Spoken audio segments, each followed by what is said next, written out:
Well, thank you for being here. We're going to start in just a few minutes.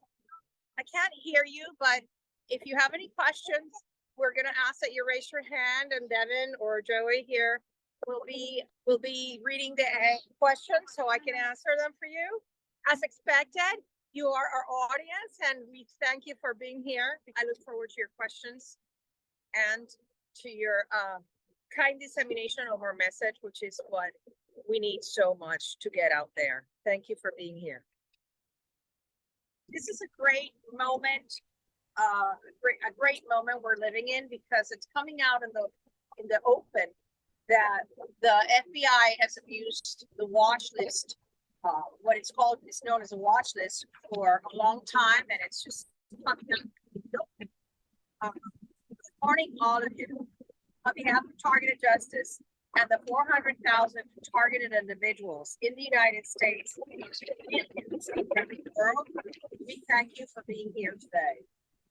Today marks the 1-year anniversary of the filing of TJ v. Garland, an extraordinary lawsuit that seeks to remove the names of innocent listed individuals from the terrorist screening database into secret categories that are not known to the public and not even to the people that are in them, because as the FBI has admitted, they don't represent a terrorist threat and they are not screened as such. Therefore, these innocent Americans and innocent civilians around the world don't encounter problems when traveling. And that is what the media needs to look into.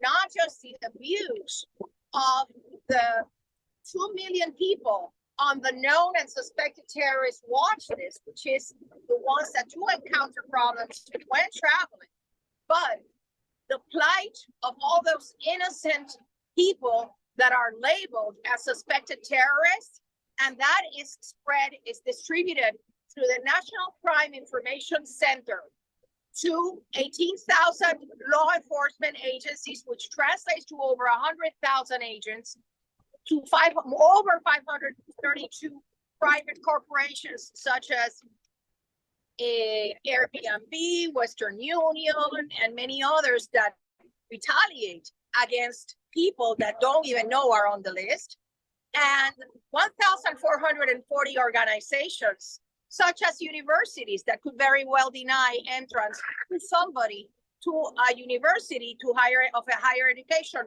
just because, unbeknownst to them, they are on this nefarious blacklist. We urge you to look at the appeal pending before the Fifth Circuit in the TJ v. Garland case. Is case number 23-2342. It's fully briefed and we're ready for the oral argumentation when we get notice of it. The principal remedy of that case, the principal remedy we seek is the removal of the 18 plaintiffs from the TSDB categories 3 and 4 that are the secret categories that the FBI has admitted. They put people on that list under secret criteria.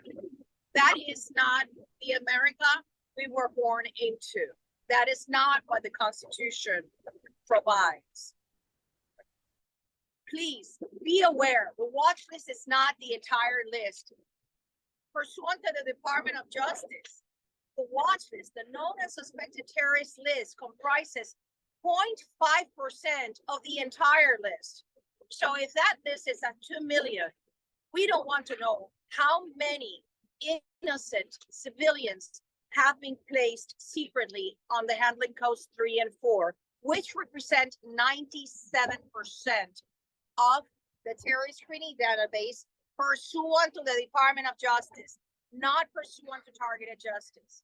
This has been contained in audit reports.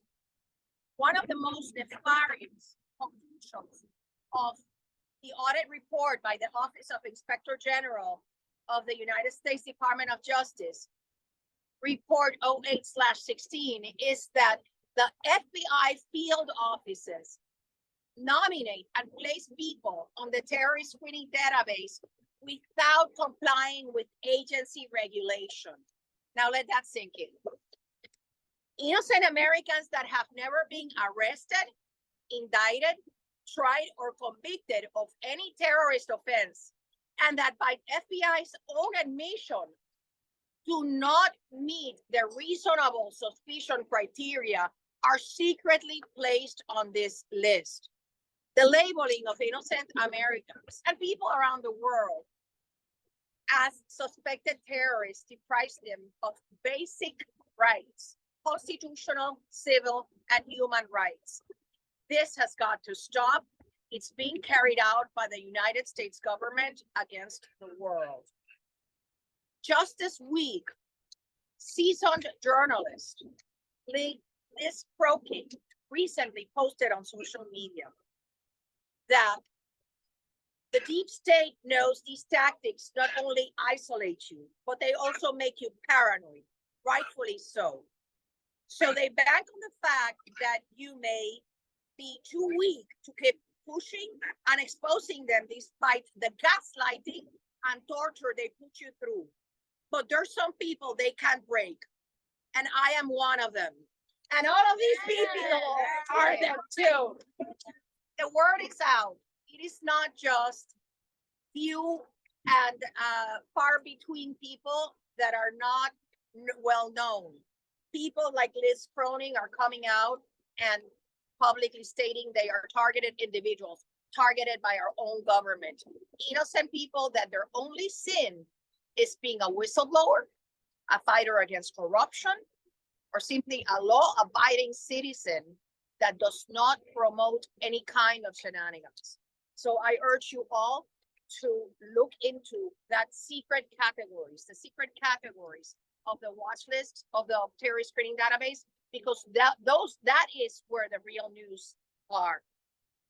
So evidence that the United States government is suppressing any dialogue about this, any discussion about it, is that despite the distribution of the press release in social media and through email, the press didn't come here today. They're not interested in the freedom that second-class citizens, targeted individuals, have a right to.